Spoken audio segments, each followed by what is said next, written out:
qui recueille les peu de choses restées autographes de François, les beaucoup de choses restées de Santa Chiara, qui sont très intéressantes peut-être du point de vue mystique, mais vraiment pas politique du tout, je dirais.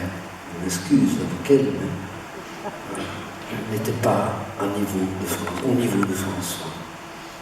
Et puis beaucoup d'autres choses, comme la Storia Aurea, la Leggenda di Bonaventura, et surtout les Fioretti, qui sont considérés justement l'œuvre la plus poétique du christianisme, avec l'évangile de Jean. Alors moi je trouve l'idée un peu folle. On en reparle, sûr qu'il n'arrive plus jamais. Non, ils se représentent après un mois. Ils disent bien, allez, moi j'aime pas les chansons de dévotion, ça je les laisse à ce qu'on appelle la messe beat, avec les guitares, la batterie, horrible.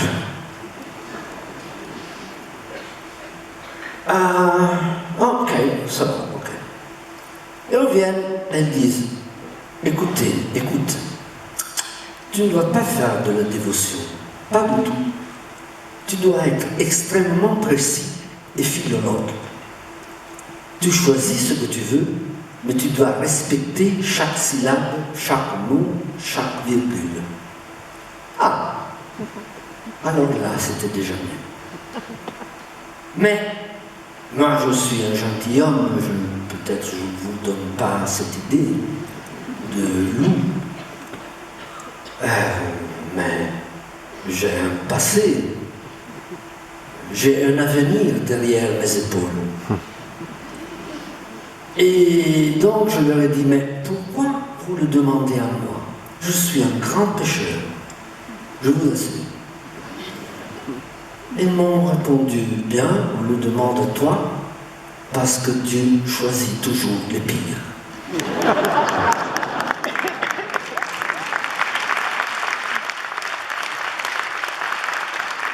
Je dis, vous l'avez trouvé.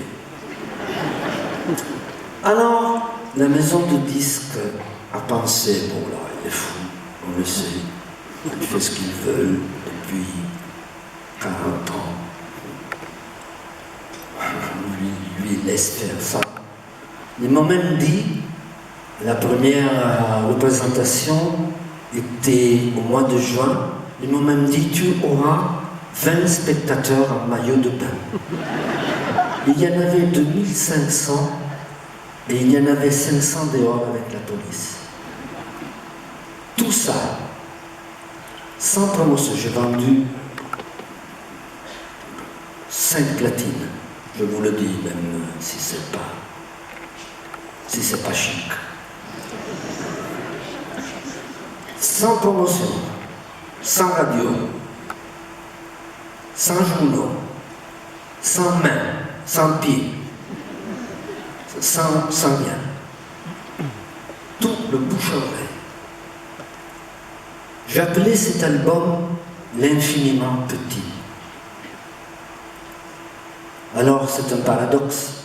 Moi j'aime beaucoup les paradoxes. Comment est-ce que l'infini peut être si petit? C'est une idée géniale que François a eue presque milliers d'années, presque 1000 ans, presque bien 1000 ans.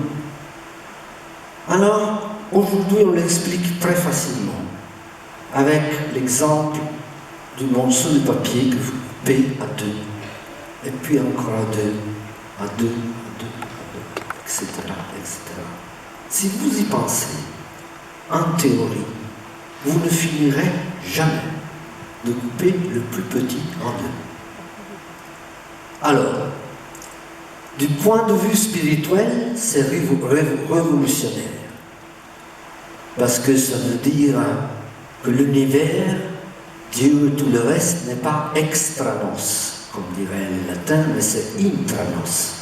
C'est pas dehors, c'est dedans. Et l'autre chose, mais évidemment lui ne savait pas, c'est que l'exemple que je voulais faire est fait pour expliquer le quantum, c'est-à-dire la base de la physique moderne. Dans le CERN de Genève, ils font tourner à une vitesse folle sous le terrain, ils font tourner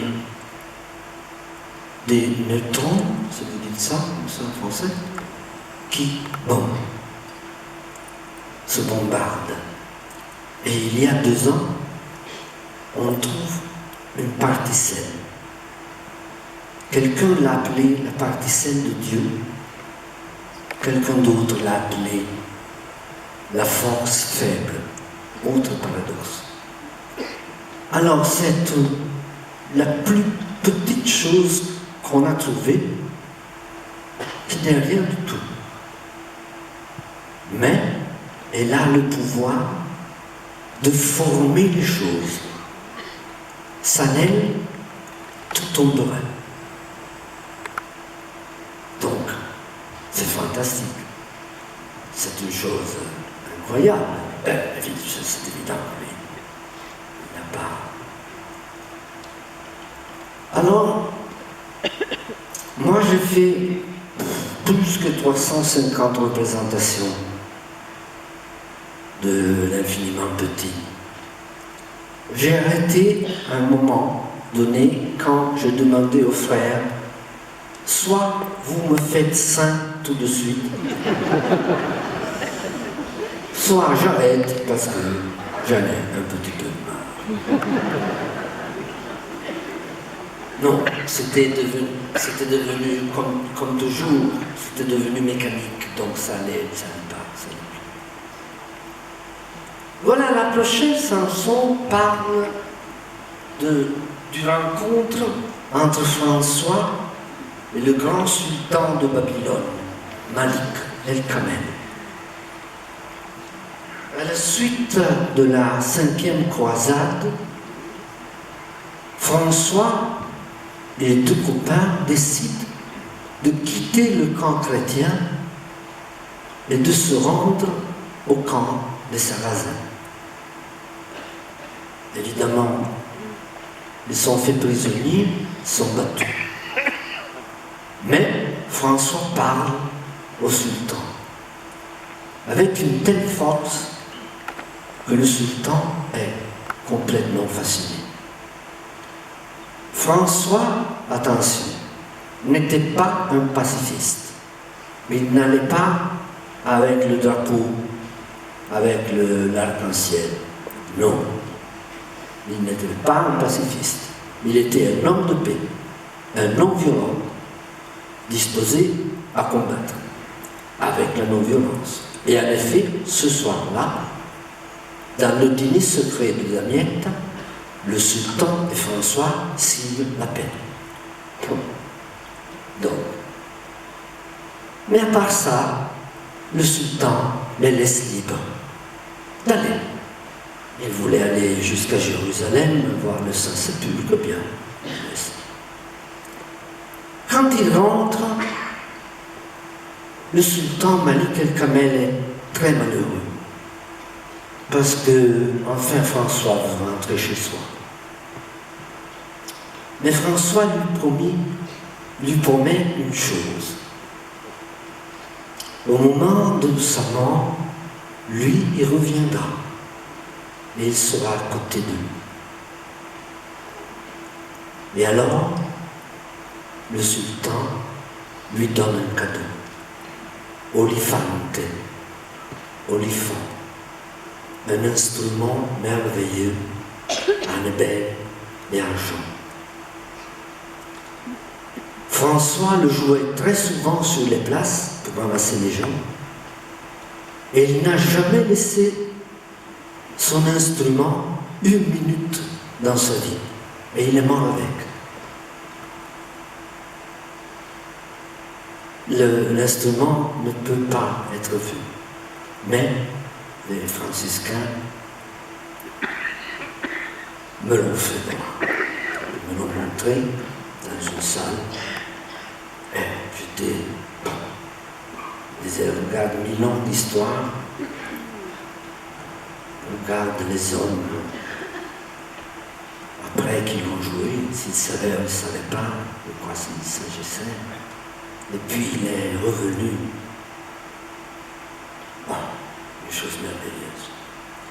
Donc nous, on va vous jouer le sultan de Babylone avec un rythme populaire qui pourrait être un petit peu comme les contes siciliens, quand il y a de la musique assez forte, très rythmique, et celui qui raconte montre les différents dessins. On la joue un petit peu de ce style-là. Francesco e il sultano di Babilonia.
E Francesco partì una volta per oltremare, fino alle terre di Babilonia a predicare. Coi suoi compagni sulla via dei Saracini furono presi e bastonati poverini. Frate Francesco parlò e bene predicò, che il sultano spaventò e molto lo ammirò, lo liberò.